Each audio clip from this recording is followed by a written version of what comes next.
इस गुरु पूर्णिमा पर्व के उपलक्ष्य में वो सद्गुरु अपने शिष्य को विशेष प्रकार की 5 प्रकार की शक्तियां अमोघ रूप से उसे प्रदान करता है वो। लेकिन उस शिष्य के अंदर वो पात्रता होनी चाहिए जो उस गुरु ने मार्गदर्शन दिया है, जिस रास्ते पे चलने के लिए बताया है, उस रास्ते पर जब वो शिष्य चलता हुआ बढ़ता हुआ आगे चला जाता है तो उसे 5 प्रकार की अमोघ शक्तियां उसे प्राप्त होती हैं और उसका जीवन निर्मल बन जाता है।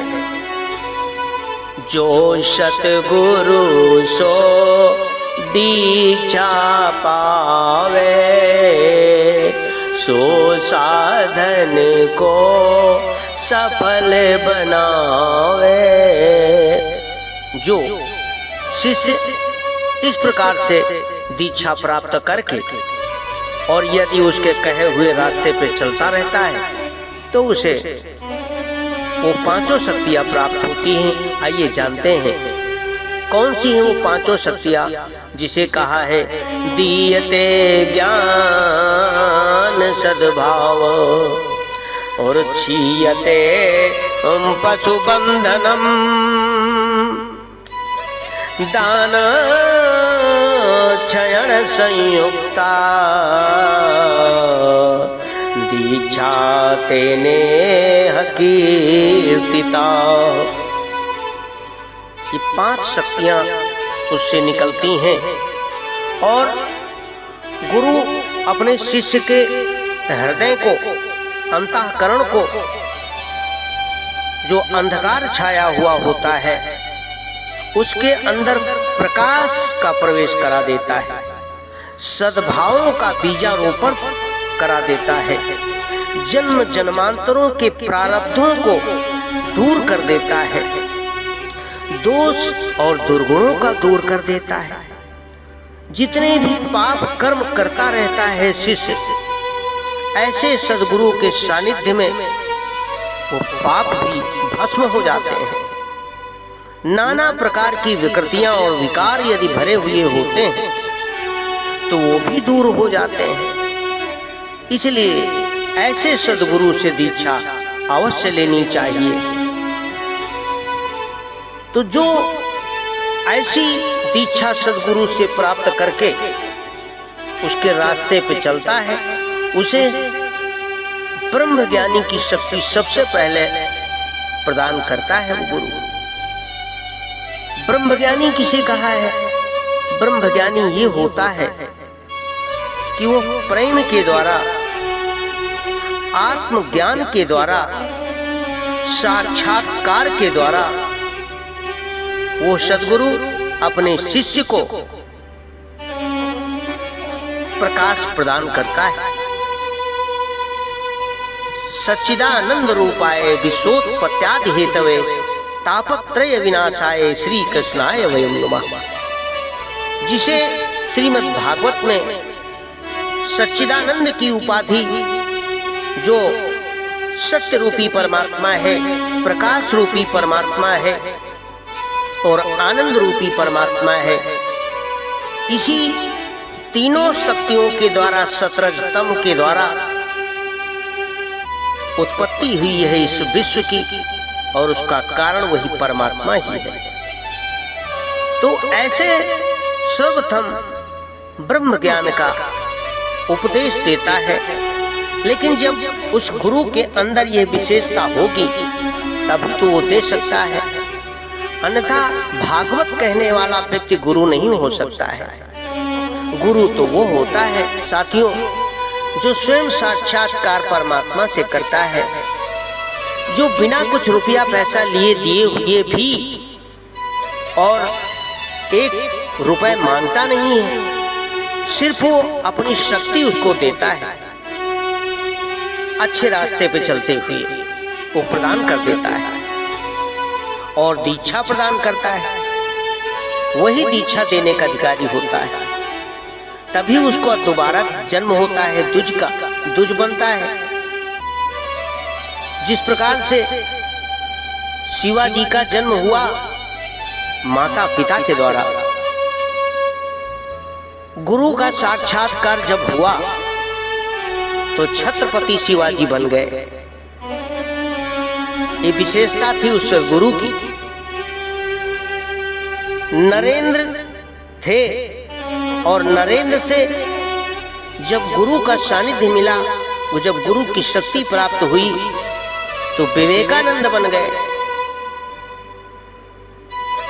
इसी प्रकार से जिस प्रकार से पक्षी अपने अंडे के रूप में जन्म करता है, फिर चूजा के रूप में जन्म होता है, उसी प्रकार से मनुष्य का भी एक अंडे के रूप में जन्म हो करके और मानव से महामानव बनता हुआ चला जाता है। बंदर भालू छिपे रहते थे जंगलों में, लेकिन जब भगवान का साक्षात्कार हो गया, जब ज्ञान दे दिया, जब बोध दे दिया, जब आत्म दर्शन करा दिया, तो वही बंदर बजरंगबली के रूप में प्राप्त हो गया और भगवान का भक्त बन गया। तो आत्मज्ञान ब्रह्म ज्ञान होना जरूरी है और यह गुरु के सानिध्य से ही उसे प्राप्त होता है, ऐसे उसे प्राप्त नहीं होता है। इसलिए गुरु की महत्ता है। यह तो पहला हुआ ब्रह्म ज्ञान जो गुरु देता है और गुरु के अंदर यह शक्ति विद्यमान होती है। ऐसे हैं हमारे परम पूज्य गुरुदेव। नंबर 2 शक्ति होती है तपस्वी बना देता है। जिस प्रकार से अनाज को धूप में डाल करके सुखाते हैं कीड़े ना पड़ने पाए, उसी प्रकार से मनुष्य के अंदर कीड़े मकोड़े ना पड़ने पाए, उसको तप कराता है, तपस्या कराता है, व्रत करवाता है, उपवास करवाता है। जो पशु बंधन है, नाना प्रकार के जो कुकर्म व्यक्ति के अंदर बुरे कर्म भरे हुए होते हैं, तो इसलिए वो गुरु भी तप करता है और शिष्य भी तप करता है। दोनों तप करने से वो तपस्वी बना देता है। स्वयं तो रहता ही है गुरु, लेकिन वो शिष्य के जन्म जन्मांतरों के कसाय कलमशों को दूर करा देता है। जो निगेटिव तत्व है उसको हटा देता है और सकारात्मक ऊर्जा उसके अंदर विद्यमान हो जाती है। ऐसे हैं हमारे परम पूज्य गुरुदेव। आप सब अधिक से अधिक इस गुरु पूर्णिमा पर अवश्य दीक्षा परम पूज्य गुरुदेव से शांति कुंज हरिद्वार में जाकर के प्राप्त करें। नंबर 3 है पुण्यात्मा। पुण्यात्मा पुण्यात्मा वो है जो दोषों को दूर करके अध्यात्म को दे करके और आगे बढ़ा देता है। लेकिन पुण्य होना चाहिए उसके अंदर। उसके अंदर ये चीज अच्छे और बुरे का ज्ञान हो जाता है, प्राप्त हो जाता है कि ये हमने गलत किया और ये हमने अच्छा किया है। इसका ज्ञान उसको प्राप्त करा देता है वो सदगुरु। जितने भी हमारे भाई शांति कुंज जाते हैं, उनके अंदर भी वो पुण्यात्माएं होती हैं। पुण्य का दर्शन होता है, वो गुरु कराता है। इसलिए वो गुरु ही खींचता है ऐसी पुण्यात्माओं को, खोज करके, छान करके, बीन करके, निकाल करके उन्होंने निकाला है। जो शांति कुंज में जितने भी लोग रहते हैं वो बड़ी भारी पुण्य आत्माएं हैं, जिसे गुरुदेव ने छानबीन करके उसको निकाल करके रखा है और कार्य कर रहे हैं। इसलिए ऐसी पुण्य आत्माओं के अंदर पॉजिटिव तत्व बढ़ता हुआ चला जाता है। शिष्य के लिए यह सुंदर आध्यात्मिक अवसर प्रदान करता है वो सदगुरु।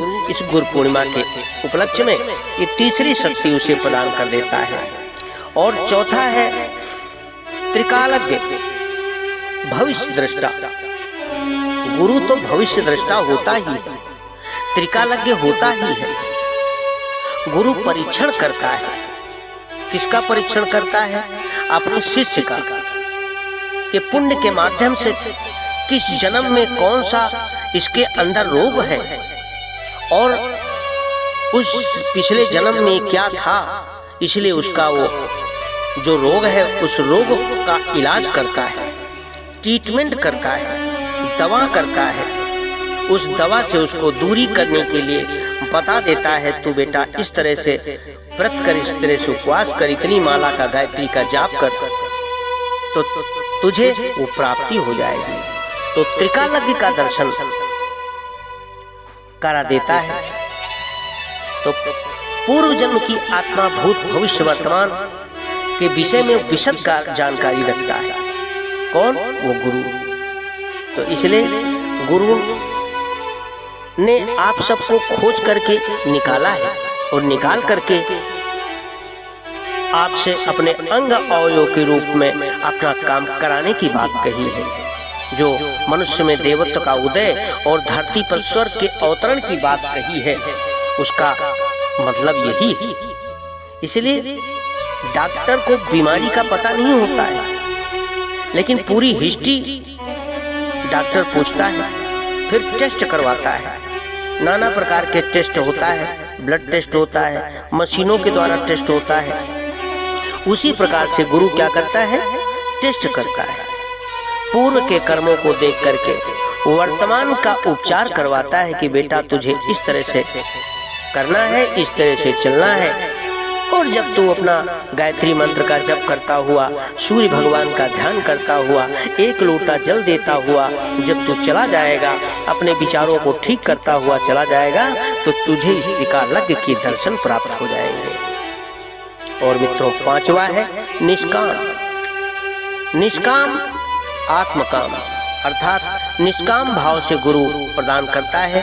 कोई उसकी सकारात्मक उसका कोई भाव नहीं होता है। आज के गुरुओं की तो बात छोड़ दीजिए, उनको तो लालच हो सकता है, होता रहता हो, लेकिन गुरु के कोई अंदर लालच नहीं होता है। लोभी गुरु लालची चेला, दोनों नरक में ठेलम ठेला, ये ऐसा कहावत कही गई है। कबीरदास जी ने लिखा है कि जाका गुरु है आंध्रा और चेला खरा निरंध, और आंधा आंधी ठेलिया और दोनों को परंत।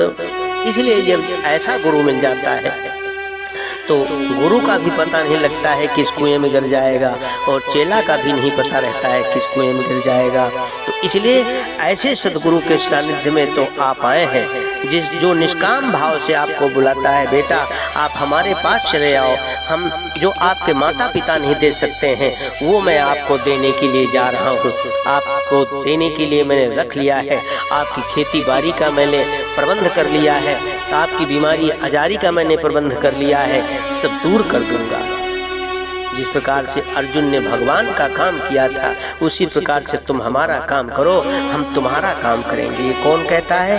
ये सदगुरु कहता है। ऐसा है सदगुरु। इस गुरु पूर्णिमा के पर्व के उपलक्ष्य में सभी को बहुत बहुत शुभकामनाएं।